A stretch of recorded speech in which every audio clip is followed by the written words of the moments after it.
Solving chess puzzles is a very useful way to improve your vision of chess tactic. By solving positions every day, you can learn how to spend no more than a couple of seconds on each position. This will allow you to make quick decisions during your game. In this video, we will solve the positions with the rating until 1500 on chess.com. I'll show you my approach to each position. My name is Maxim, I'm international master. Let's start. I choose the required level and selected random tasks. Let's see what's going on in the first one. Here we are playing black and let's calculate the captures. We can capture the bishop. In that case, our opponent has two answers. He can capture with the knight back. Then we can capture the bishop. And we won the piece. This is the first variation. Also, after knight takes e4, we can capture on e7. In that case, we can capture on c3. And it seems that after bishop takes d8, knight takes d1, once again we are winning the piece. Let's check it. Yes, he took the bishop, captured on c3. Now we can capture the queen. What's going on here?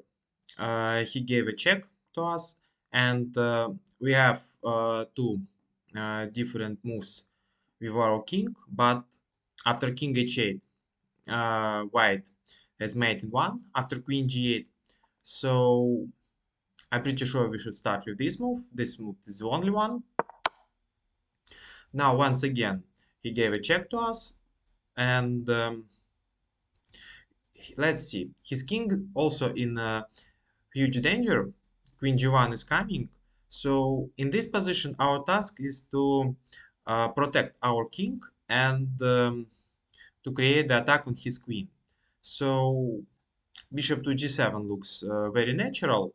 After this move, his queen is under attack, and queen g1 still is a threat. Let's see.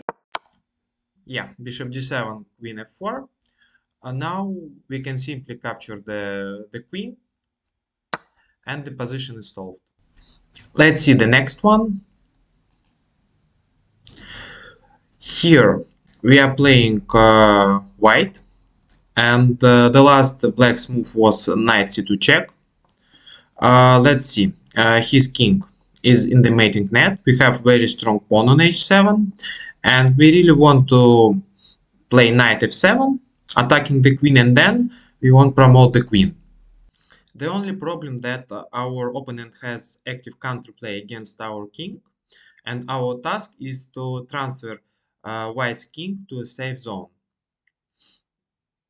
Let's play king f3, knight to 1. Once again, it's a check. And now we can play king g3.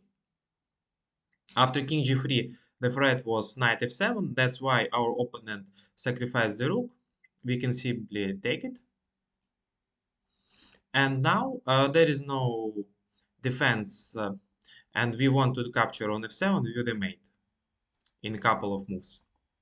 So we did it. Let's see the next position, number 4. Here we are playing black. Let's see what's going on here. Our opponent has an extra piece, but it's our move, and his king has no empty squares on the second rank, and that's why it looks very logical to look for an attack on the first rank. We can use our queen. Let's start with the checks. Queen a1 looks very natural. After this move, he can protect the first rank with his rook or with his bishop. Let's make a move. Queen a1 check, bishop c1, and now we have a very typical combination.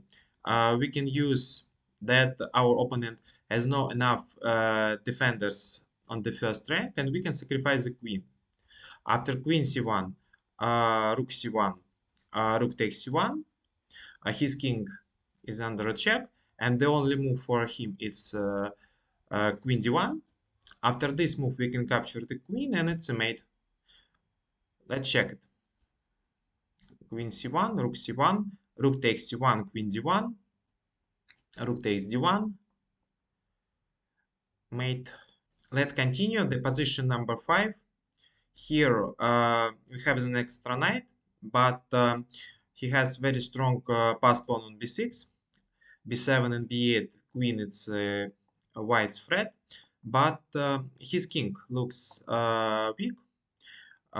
The light squares are weak, and we have an attacking idea. We can play rook h6, creating threat queen h1 mate. And after this move, queen e3 looks like an only move for him to protect h1 square. Then we can continue our variation with the checks. Queen h2 check, forcing him to play king to f1. Then we can play queen h1 check. And after queen h1, rook h1, king e2, his rook is hanging on b1, and it seems that we are winning material. Rook h6, queen f3, queen h2 check, king f1, and queen h1, exchanging the queens, rook h1, king e2, rook takes on b1, and there is no counterplay. Black keeps an extra material. Let's continue the position number 6, and here we are playing black. What's going on in this position? In this position, it looks like his king on e1 is in danger. We have a development advantage. And in such situations, you should look for checks. We have knight c2 or knight f3. Knight f3 is a dubious idea, but after knight c2, we have an interesting idea, rook d1, trying to play for a mate.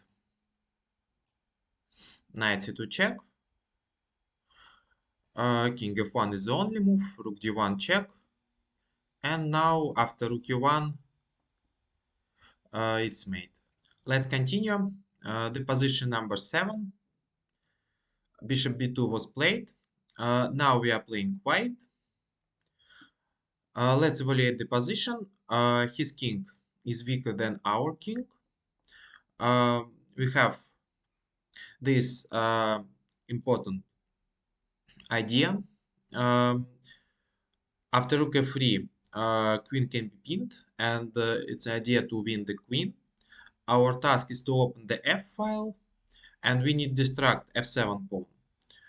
We can do it with the check. After knight g6, he has to take with the pawn because it's a fork. And now, after rook f3, queen is pinned. Rook d8 is a check. Okay, but we can play king e1, bishop c3, one more check. It's not dangerous for us. King f1. And on the next move, we are winning the queen. And our position is winning. The position number 8, we are playing white. And our opponent just created a threat. Rook h1 coming in one move. It's mate. But it's our move. And we have a time for an active counterattack. And also here, rook h1 is unstoppable mate, and it means that we should keep the situation under control, and we should give him as more check as possible. And in this position, we have one nice check. We can play knight to f6, adding the knight to the attack. And after this move, his king is alone against our pieces. We have queen, pawn, and knight in the attack. And also g4 can be useful in some lines. It's enough to mate his king because all his pieces are really far from his king. So after knight f6, he can play king g6. In that case, we can play queen to f7 mate. Another variation, after knight f6, he can put the king on h8, and then after queen e8 check, he has to sacrifice the bishop, but then after queen takes f8. It's once again mate. Let's check it. Knight f6 check, king h8, queen e8, queen f8. Let's continue. In the next position, we are playing black. His last move was knight to h4. Our bishop is under attack. Let's analyze the position. There is some unprotected pieces on this file, and it looks very natural to attack his queen with our rook. After rook c8, he can't protect the rook. So it's it seems that after rook c8, we are winning the queen because he has to sacrifice the queen for the rook. After knight c8, our position is completely winning. Or after rook c8, for example, if he is moving his queen to b4, we can just play rook c1 and keep an extra rook. Rook c8, he sacrificed the queen, capture with the knight. After knight f5, we can capture on f5, and we have an extra queen just for the rook. Black's position is absolutely winning. And the final position for today, f6 was played. We are playing white. His bishop on d7 looks unprotected, and it looks very logical to attack his queen using our rook, rook a d1 or rook f to d1. After this move, queen has to go somewhere, and then we can capture the bishop on d7.